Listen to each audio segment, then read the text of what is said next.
Hello বন্ধুরা, প্রিয়ার কিচেনে সকলকে স্বাগত। আজ আমি সোয়াবিনের কারি করে দেখাচ্ছি কিভাবে রান্না করছি, তোমরা দেখে নাও। তার জন্য আমি প্রথমে নিয়েছি একটা বড় টমেটো টুকরো করে কেটে নিয়েছি। কিছুটা পেঁয়াজ গ্রেটারের সাহায্যে আমি কুচিয়ে নিয়েছি কিছুটা রসুন কুচি, নিয়েছি কিছুটা পনির, আর নিয়েছি মাশরুম, আর কিছুটা ছোলা, আর ঝালের জন্য কয়েকটা লঙ্কা। আমি এখানে আলু দেইনি। তোমরা সবাই জানো মাশরুমের মধ্যে প্রচুর পরিমাণে প্রোটিন, সোয়াবিনের মধ্যেও প্রোটিন।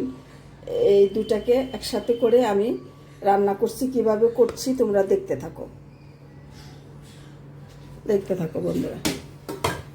প্রথমে আমি উনুনটা জ্বালিয়ে দিয়েছি।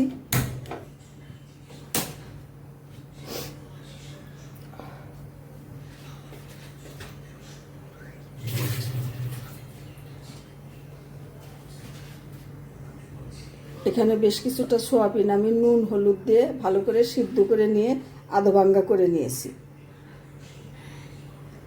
দেখতে থাকো।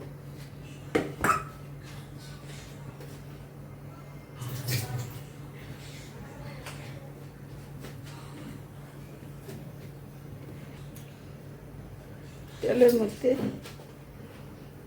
দিয়ে দিচ্ছি দুটো এলাচ ফাটিয়ে।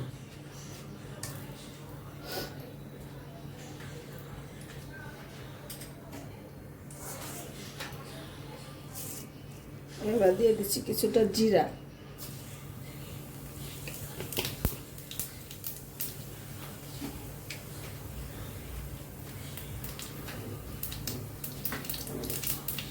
বন্ধুরা। এবার আমি রসুন কুচিটা দিয়ে দিচ্ছি।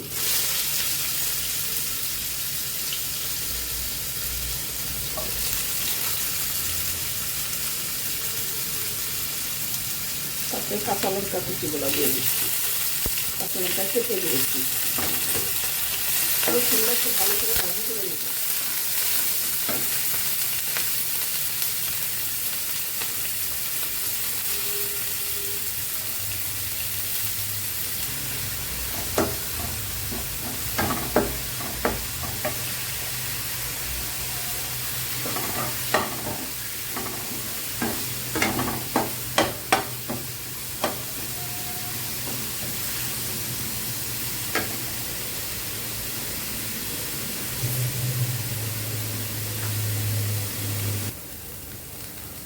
বন্ধুরা, পেঁয়াজটা ভাজি হয়ে গেছে।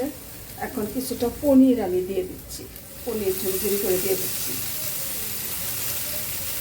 সেই সাথে দিয়ে দিচ্ছি কিছুটা ছোলা সেদ্ধ করে রেখেছি, সেই ছোলাটা দিয়ে দিচ্ছি।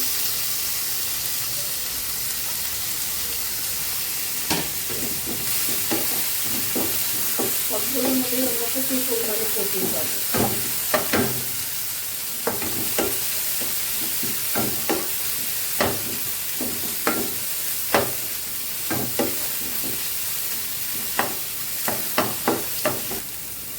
এখন দিয়ে দিচ্ছি কিছুটা টমেটো। এখানে আমি বড় সাইজের একটা টমেটো কেটে রেখেছি, সেই টমেটোটা দিয়ে দিচ্ছি।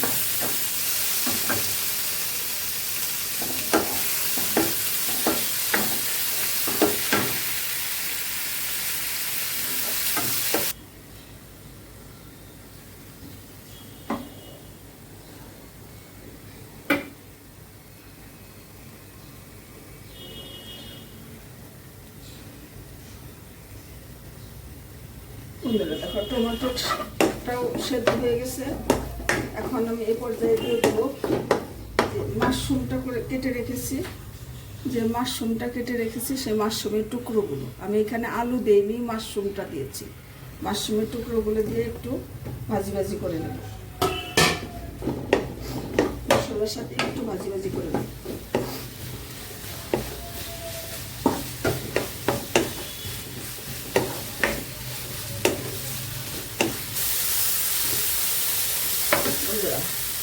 আমি যে সোয়াবিনটা সেদ্ধ করে রেখেছি নুন হলুদ দিয়ে, সেটা আমি দিয়ে দিচ্ছি।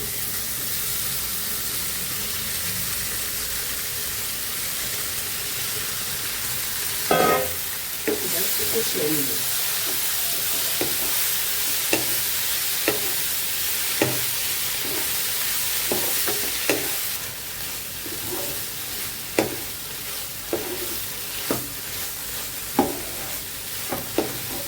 যতটা কষাবে ততটা টেস্ট হবে খেতে।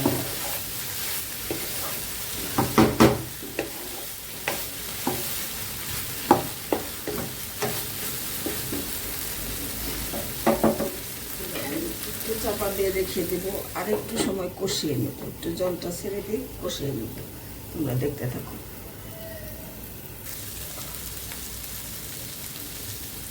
বন্ধুরা দেখে নাও, এ পর্যায়ে আমার মাশরুমটা অনেকটা সেদ্ধ হয়ে এসছে। এই যে মাশরুমটাও সেদ্ধ হয়ে গেছে, সয়াবিনগুলো একটু ভালো হয়ে গেছে। এখন আমি জল দিয়ে দেবো।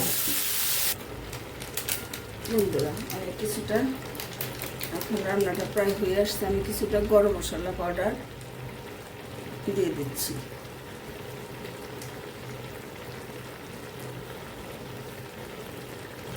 ছোট চামচের 2 চামচ।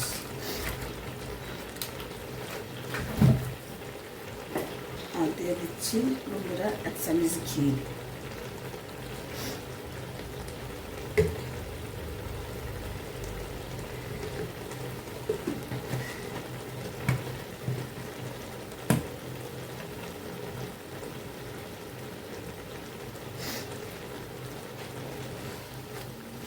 একদম মাখো মাখো করে রান্না করেছি।